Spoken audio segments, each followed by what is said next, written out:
Bapak-bapak, ibu-ibu pada sholat subuh yang dirahmati dan cinta Allah Subhanahu wa Ta'ala. Seperti yang tadi sudah disampaikan, bahwa hari ini kita sama-sama akan belajar dengan program yang kami namakan adalah manasik kesehatan.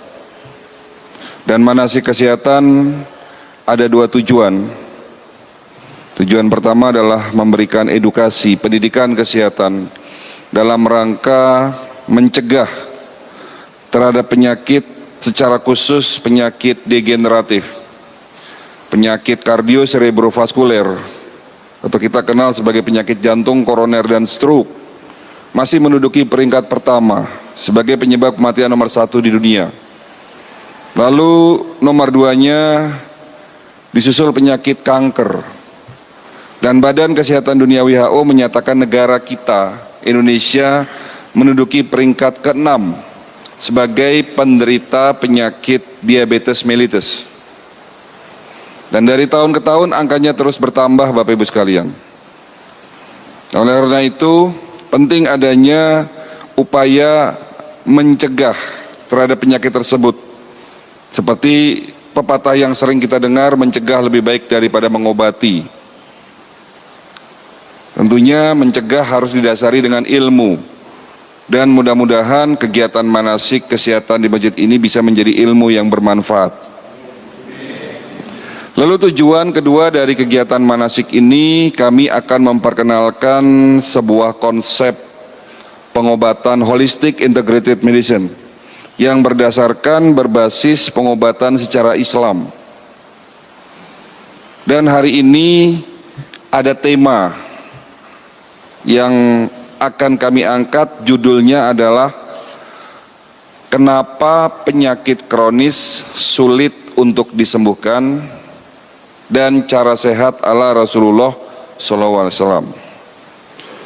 Jadi kegiatan manasik ini kita bagi menjadi 3 sesi, Bapak Ibu sekalian. Yang pertama adalah materi, lalu nanti setelah selesai materi durasi kurang lebih sekitar 30 sampai 45 menit, lalu dilanjutkan dengan tanya jawab.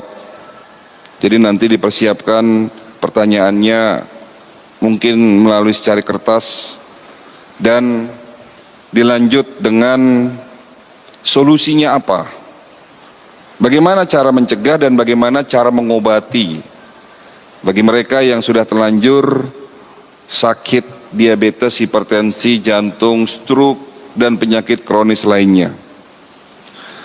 Tema tersebut sudah kami sering berikan kepada masyarakat karena memang ini penting sekali dalam rangka merubah paradigma mengenai kesehatan. Ya, kenapa bukan tema COVID-19 yang kami angkat hari ini? Bapak Ibu sekalian, kita tahu bahwa pandemi hari ini belum berakhir ya. Kita belum melihat tanda-tanda berakhir.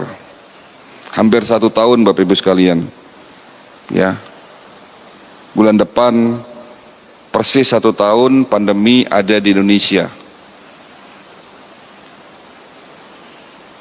Dan saya mendapatkan banyak informasi tentunya, terutama dari kawan-kawan kami yang masih ada di rumah sakit yang langsung berhadapan dengan pasien-pasien yang terinfeksi virus tersebut.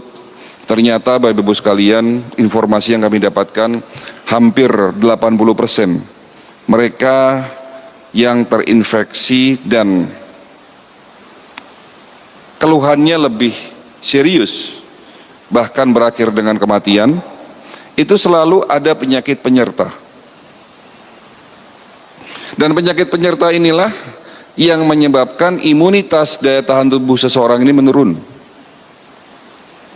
Cuman masalahnya hampir 70% penduduk dunia termasuk Indonesia tidak tahu bahwa dirinya ini sudah sakit.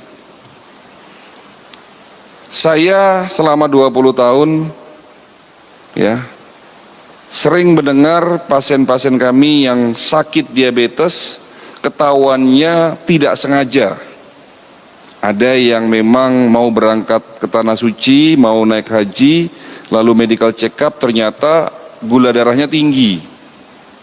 Sementara gula darah yang tinggi tersebut tidak merasakan adanya satu keluhan. Nah, disinilah banyak cerita, pada akhirnya si fulan A, B, C terinfeksi penyakit virus corona, bahkan berakhir dengan kematian, padahal sebelumnya si fulan ini tidak merasakan sakit, tidak ada sakit, bahkan terlihat sehat. Nah, disinilah kami hari ini membahas bukan virusnya, tetapi penyakit kronis yang terus terang selama 30 tahun terakhir ini menjadi masalah besar dalam ilmu kedokteran di dunia. Sampai-sampai di dalam ilmu kedokteran medis konvensional yang saya pelajari untuk menjadi seorang dokter, dan ini semua pastinya semua dokter di dunia termasuk di Indonesia menyatakan bahwa penyakit diabetes, hipertensi, jantung, stroke adalah penyakit yang tidak dapat disembuhkan. Dan sependeritanya harus minum obat seumur hidup. Oleh karena itu, sekali lagi kita sama-sama nanti akan belajar apa sebenarnya yang menyebabkan penyakit tersebut, lalu bagaimana cara mencegah dan mengobatinya. Ya. Kita tahu bahwa penyakit tersebut di Indonesia dari tahun ke tahun angkanya terus bertambah. Dan 1 tahun ini penyakit tersebut sempat terlupakan. Padahal kematian akibat penyakit tersebut sebelum adanya pandemi pun itu sangat banyak di rumah sakit. Tetapi hari ini selalu berita yang muncul, kematian selalu dihubungkan dengan COVID-19. Bukan bermaksud untuk menyepelekan kondisi yang ada, tidak. Tetapi justru ya, penyakit jantung, stroke, diabetes inilah yang menyebabkan masalah, ya, masalah besar dalam ilmu kesehatan. Baik, itu dasar kenapa saya memilih judul kenapa penyakit kronis sulit disembuhkan dan cara sehat ala Rasulullah SAW. Sebelum masuk ke materi, sedikit bercerita sejarah berdirinya pengobatan holistik. Holistik secara harfiah artinya menyeluruh, Bapak Ibu sekalian, yakni gabungan antara pengobatan medis konvensional ala barat dan pengobatan tradisional ala timur. Yang baik-baik kita ambil, yang tidak sesuai dengan syariat Islam kita hilangkan.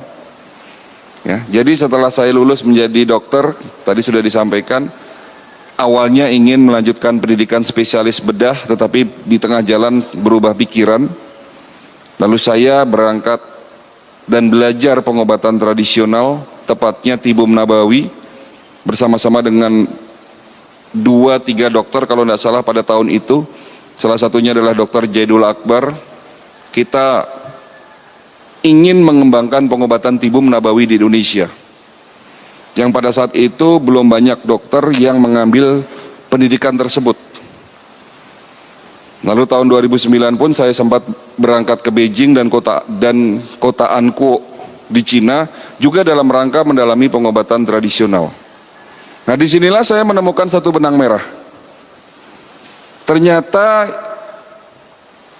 bukan tidak dapat disembuhkan, memang sulit untuk disembuhkan. Sulit bukan berarti tidak dapat disembuhkan. Dan apa yang dimaksud dengan salah satu hadis yang berbunyi li kulli dain dawaun. Setiap penyakit pasti ada obatnya. Lalu di sini ada lanjutannya lagi, maka berobatlah kamu, dan jika obat tersebut tepat menemui sasaran penyakitnya, insya Allah dengan seizin Allah akan sembuh. Arti dan maksud yang tersirat dari hadis tersebut, Rasulullah SAW ingin mengatakan bahwa insya Allah semua penyakit bisa disembuhkan, bisa diobati, kecuali satu yang tidak dapat disembuhkan, tua. Ya, ciri-ciri tua adalah pikun, keriput, rambut uban. Kalau uban bisa dicet, tapi yang namanya tua itu ya tidak bisa dimundurkan lagi usianya. Betul Pak?